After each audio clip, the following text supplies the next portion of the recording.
Hello friends, இன்றைக்கி வந்து நம்ம வாட்டர் ஃபில்லிங் ஸ்டிச் தான் பார்க்க போகிறோம். அதுக்கு முதல் ஒரு ரஃப் பேப்பர் எடுத்து அதில் 2 லைன் போட்டுக்கோங்க. போட்டு இந்த டபிள்யூ அதாவது வளைவாக டபிள்யூவாக போடாமல் கொஞ்சம் வளைவாக போட்டிங்க அப்படின்னா அது வந்து கரெக்டாக வரும். ஒரு ரவுண்டு போட்டுக்கோங்க. ரவுண்ட்லேயுமே அந்த டபிள்யூவாக போட்டு பாருங்கள். அந்த டபிள்யூன்றது வந்து அந்த கர்வ் வந்து வளைஞ்சு வர மாதிரி போடுங்க. இது வந்து நல்லா ஒரு ரஃப் பேப்பரில் நிறைய ட்ரை பண்ணுங்கள். ஒரு 10 தடவை 15 தடவை கூட நீங்கள் போட்டு பாருங்கள். ஓகேவா?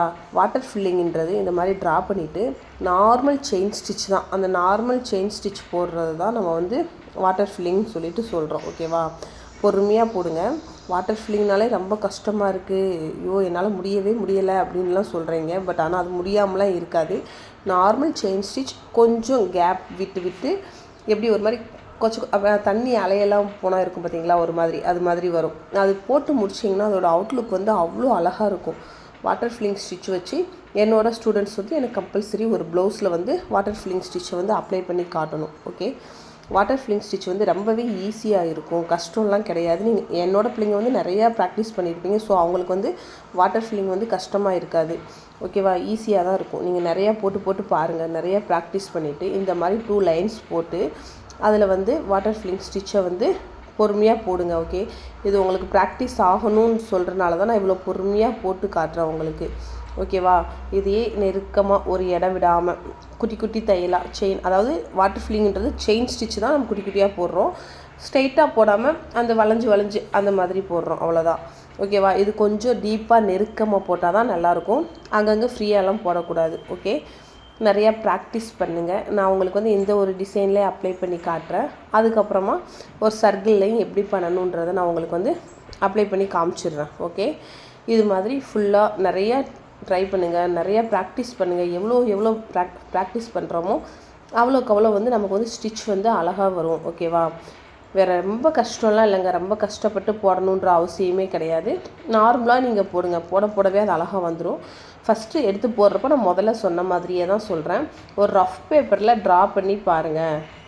அந்த வளைவு எப்படி வருதுன்னு சொல்லிவிட்டு ட்ரா பண்ணி பாருங்கள். ஏன்னா அந்த நம்ம ட்ரா பண்ணுறது தான் கரெக்டாக அந்த லைன்லேயே போகிறப்ப தான் அதோடய லுக் வந்து அழகாக இருக்கும்.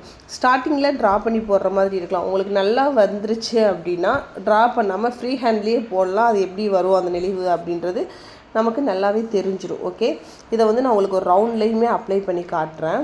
ஓகே, அந்த ரவுண்ட்லேயுமே நான் போட்டு ட்ரா பண்ணி வச்சுருக்கேன். அதே மாதிரியே தான் நம்ம எப்படி ஸ்டார்ட் பண்ணோமோ அதே மாதிரியே தான் முடிக்க போகிறோம். எந்த ஸ்டிச் போட்டாலுமே அதுக்கு வந்து அவுட்லைன் வந்து ரொம்ப முக்கியம். அவுட்லைன் போடாமல் இருக்காதீங்க தயவு செஞ்சு. அவுட்லைன் போட்டால் மட்டுமே தான் அந்த ஸ்டிச்சோட அளவு வந்து நமக்கு தெரியும். ஓகே, அவுட்லைன் போடாமல் மறந்துடாதீங்க, அவுட்லைன் போடாமல் இருக்காதீங்க. ஓகே, இன்ட்ரெஸ்ட் இருக்கிறவங்க இந்த யூடியூப் சேனல்ஸ் பார்த்து வீடியோ பார்த்து ஆரி கற்றுக்கோங்க. ஃபஸ்ட்டு ஸ்டிச்சிலேருந்து நம்ம சேனலில் வந்து அப்லோட் பண்ணி வச்சுருக்கோம். ஓகேவா ஃப்ரெண்ட்ஸ்? ஏதாவது டவுட் இருந்தால் கமெண்ட் பாக்ஸில் கேளுங்க, நான் உங்களுக்கு எக்ஸ்பிளைன் பண்ணுறேன். எத்தனை தடவை டவுட் கேட்டாலுமே எக்ஸ்பிளைன் பண்ணுறதுக்கு நான் ரெடியாக இருக்கேன். ஓகே, நீங்கள் அது எப்படி போடணும் என்ன பண்ணணுன்றதை பார்த்து தெளிவாக மட்டும் போடுங்க. நிறையா ப்ராக்டிஸ் எடுங்க. எவ்வளோ ப்ராக்டிஸ் எடுக்கிறோமோ அவ்வளோக்கு அவ்வளோ வந்து நமக்கு வந்து ஸ்டிச் வந்து அழகாயிரும். பிக்சர் எடுக்கிறது குட்டியாக எடுக்காதீங்க.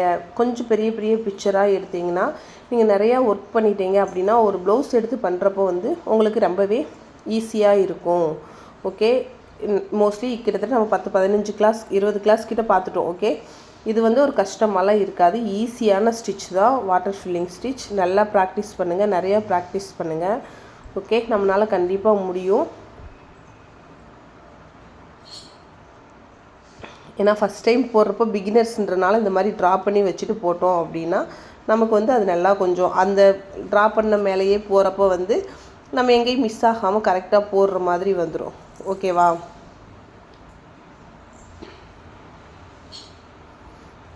இந்த மாதிரி நெருக்கமாக மட்டும் போடுங்க. நெருக்கமாக போட்டால் தான் இதோட ஸ்டிச் வந்து அழகாக தெரியும் நமக்கு.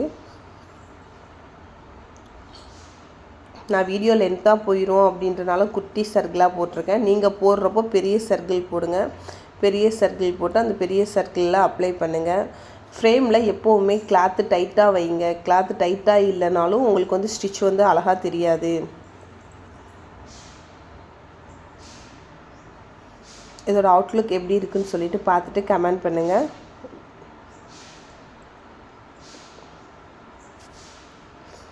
ஓகேவா ஃப்ரெண்ட்ஸ்? வீடியோ பிடிச்சிருந்தா லைக் பண்ணுங்கள், ஷேர் பண்ணுங்கள், சப்ஸ்கிரைப் பண்ணுங்கள். தேங்க்யூ.